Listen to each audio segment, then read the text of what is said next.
It's that time of the year again. Federal budgets were just released. Okay, the federal budget was just released. And I find them fascinating because they give you insight on what the country is prioritizing. And then you can speculate why.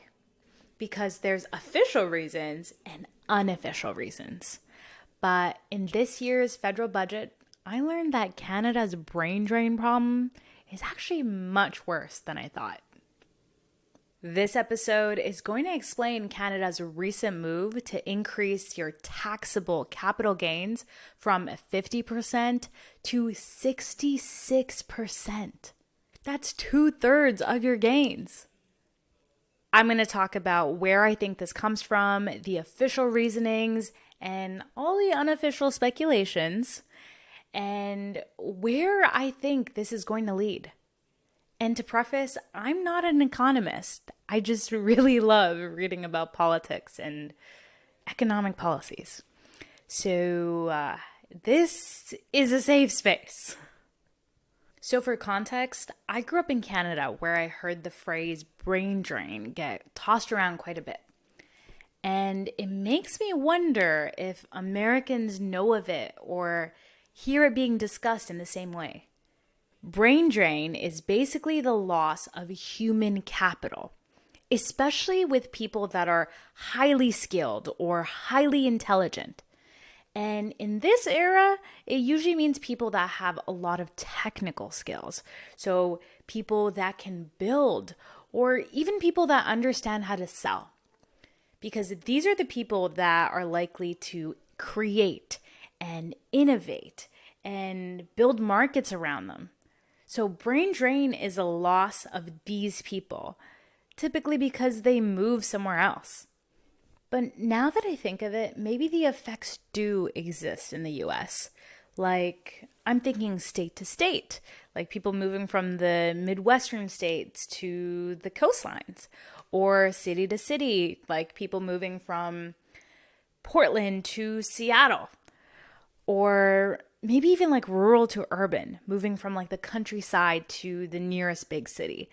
That could be brain drain in like smaller, more local economies. But Canada experiences this on a nationwide level.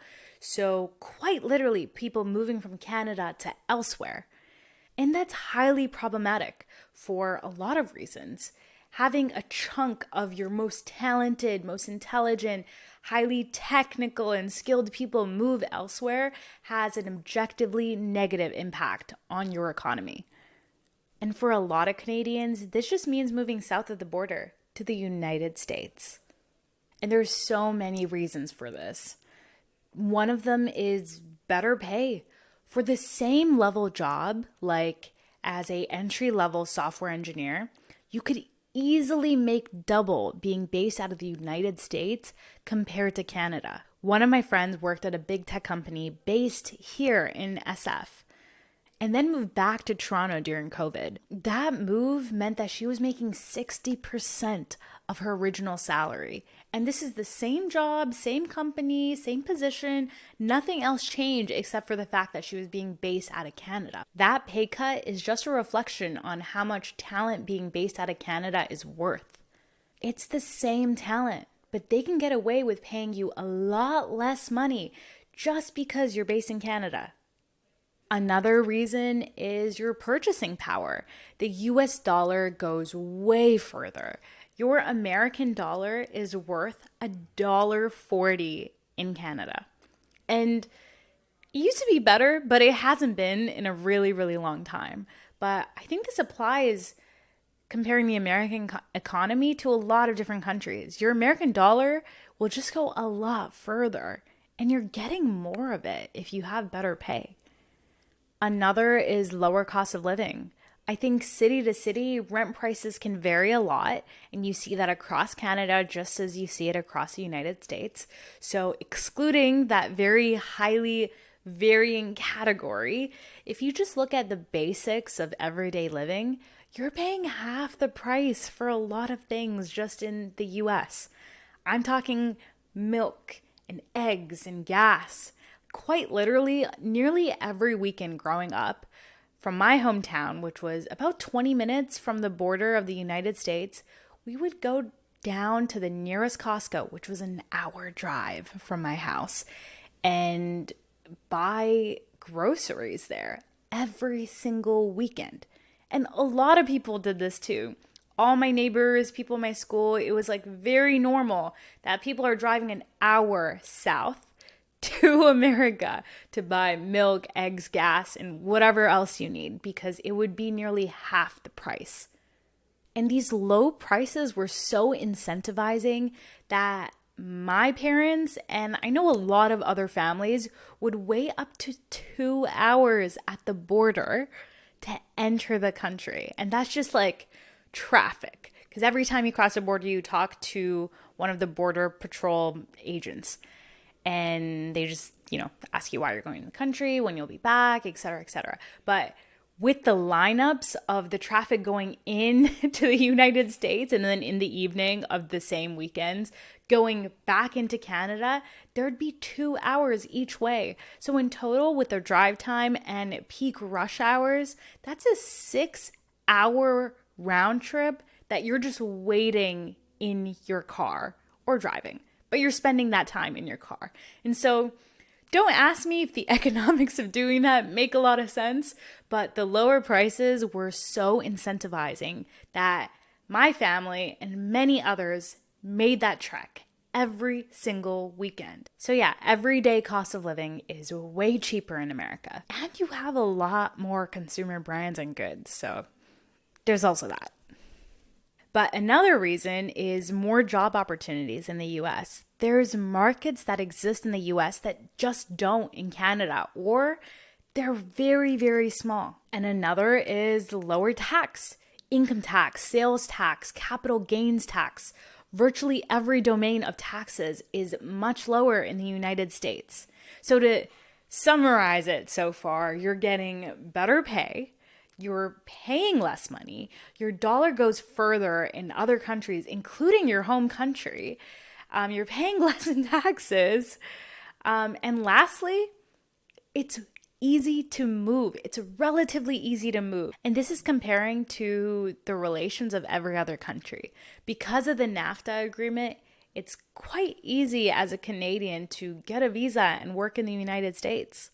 So that's all to say that as a Canadian, moving south of the border is super attractive as is. And especially if you're smart and talented and likely to earn a high income. But obviously, this is a huge problem for the Canadian economy because once people start looking elsewhere for better pay or better quality of life, that loss directly affects the GDP. And it's a vicious cycle. Let me say that again. It is a vicious cycle. First, through the loss of direct labor, because now you have less talented people working in your country, period. But also through that, you have a loss of IP, which also means loss of innovation, which then, of course, is slower economic growth. And that leads to a small federal budget, and not by choice. You see, most countries like Canada focus on something they call redistribution of wealth. It basically means people who have more wealth are taxed more, and then you take that tax and redistribute it back into the other people that don't have it. That's how it's supposed to work in theory, but I think you and I both know it. That doesn't really happen. Not in the way that it's supposed to, at least. And that's because when you have slow economic growth and a loss of talented people, you don't have many rich people to tax. And when you have less or a decreasing amount of rich people, you're probably not attracting more wealthy people to come to your country, or even the type of people that know they have the potential to build wealth. And then what happens? Because the government still needs a federal budget to operate. They just end up increasing taxes on the general population. And that leads to lower wages. It leads to cutting public funding for public schools and education, and then public health services and other public programs that could incentivize innovation. Reduced incentives means that much fewer people are going to be interested in building new tech and investing in new tech. And then externally, if you don't have those incentives inside the country, you're going to get a lot less foreign investments and people betting on your country succeeding and growing. All of that together reduces the quality of life. It reduces wages and it leads to more people, especially the talented ones, to recognize that they can live a better life elsewhere and then eventually immigrate away. And that's how the cycle continues. More people leave, wages are reduced, programs are reduced, less funding, less innovation, and more people go away again. Honestly, there's a lot of countries that have suffered through this. Most notably, India, the Philippines, Nigeria, Pakistan. Think about all the countries where you think it's cheap to get labor or cheap to outsource talent. Those are the countries suffering from brain drain. They're stuck in this vicious cycle. And how it started for them is when all these Western countries like Canada, the US, the UK, Australia relaxed their immigration policies to attract the topmost talented, skilled people from these countries and invited them to come live there and move there by promising them a better quality of life. Canada. Canada is an interesting example because their immigration system depends on this point scale. So the more skills you have or the more educated you are, the more points you get. The more points you have, the more likely it is that you'll be approved for immigration in Canada. So essentially, Canada allows the top whatever percent of people from all these countries like India, China, Pakistan, Nigeria, Philippines, wherever they're applying from, if you fall in the top whatever percent of the points that are required to come to Canada, you'd get accepted.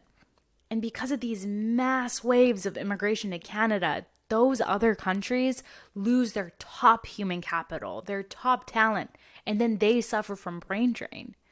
But what boggles my mind is that even though Canada is the one causing brain drain in all of those other countries, Canada itself experiences it, which is actually kind of sad.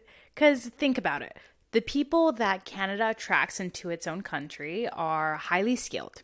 They're intelligent and they're risk-taking because why wouldn't they be? They're the type of people that are willing to uproot their entire life, everything they've ever known, their families, their jobs, their degrees that might not even be recognized on this side of the world, uproot all of that and start over. And that's the same archetype of people that would do things like build companies, create markets, drive innovation, and then increase productivity as a result. And these are the same type of people that should be rewarded to contributing to the economy in such a big way. But instead, that doesn't happen, at least not in Canada. So right now, in the midst of all this brain drain that Canada is going through, which, like we said, is a vicious cycle, Canada is now at the point where talented people migrating away has impacted productivity. It's reduced GDP, it's reduced the federal budget, and there's also been cuts to public programs. And when any country goes through a decrease in productivity or increase in debt, they default to trying to redistribute the wealth. And pretty much every country does this.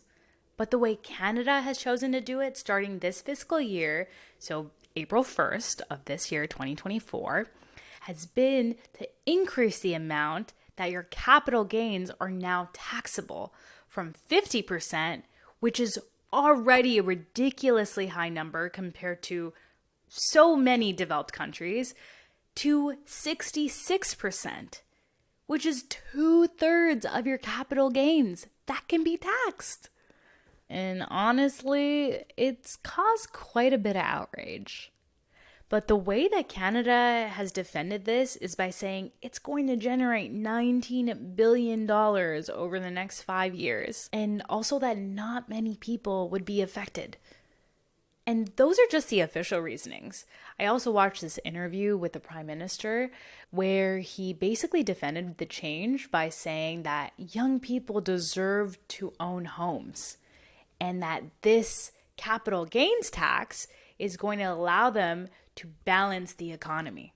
And that's just a classic example of trying to redistribute wealth. Now, again, redistribution of wealth can happen in a classy way, but demonizing new wealth creation isn't that way. The whole economy relies on everybody trying to build new wealth. So even if you get the support of those people to tax the people that are trying to push the economy forward, that are trying to build new wealth, you're really disincentivizing a lot of people from even trying to get there. And that has terrible side effects for everyone. Harley, who's a president of Shopify, tweeted about this recently too. He called it a tax on innovation and risk-taking. He said that this comes at a time where our country is already at a critically low point of productivity, and that our policy failures are America's gains. Let's run that one back. Our policy failures are America's gains. That's so true. Think about it.